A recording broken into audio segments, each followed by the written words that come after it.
Hi friends, எல்லோருக்கும் வணக்கம். நான் இங்கு ஜெகதீஷ் சந்திரன் பேசிக்கொண்டிருப்பது. இன்றைய தினம் நாம் நிஃப்டி பேங்க் நிஃப்டி இதோட டெக்னிக்கல் வியூவை பற்றி பேசுவோம். கடந்த 3 தினங்களாக நிஃப்டி 19200ன்றது வந்துட்டு ரொம்ப க்ரூஷியல் சப்போர்ட்ஸாக ஹோல்ட் ஆயிருக்கு. ஹவர்லி சார்ட்டை பார்த்தோம்னா நிஃப்டி 19200 19240 ரெஸ்பெக்ட் பண்ணியிருக்கு.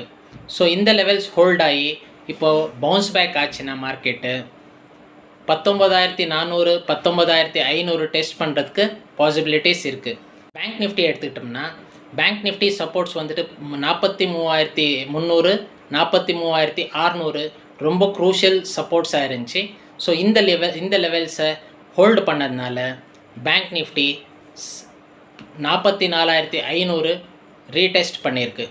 ஸோ 44000ன்றது வந்துட்டு ரொம்ப க்ரூஷியல் சப்போர்ட்ஸாக இருந்திருக்கு. பேங்க் நிஃப்டியில் இப்போது ஹையர் பேஸ் ஃபார்மேஷன் ஆயிருக்கு. ஓவரால் சுருக்கமாக சொல்லணும்னா நிஃப்டியோட சப்போர்ட்ஸ் 19200, பேங்க் நிஃப்டியோட சப்போர்ட் 43300.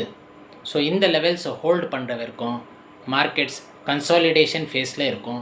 அதுக்கப்புறமா இன்னும் 2 தினங்களில் Nifty bank Nifty monthly expiry இருக்கிறதுனால ஷார்ட் கவரிங்ன்றதை எக்ஸ்பெக்ட் பண்ணலாம்.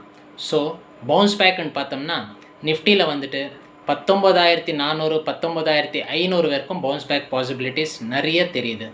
பேங்க் நிஃப்டியை பார்த்தோம்னா 44800 45400 இந்த லெவல்ஸ் பாசிபிலிட்டிஸ் நிறைய தெரியுது. ஸோ இதுதான் நிஃப்டி பேங்க் நிஃப்டியோட அப்டேட்ஸ். தேங்க்யூ. எல்லோருக்கும் வணக்கம்.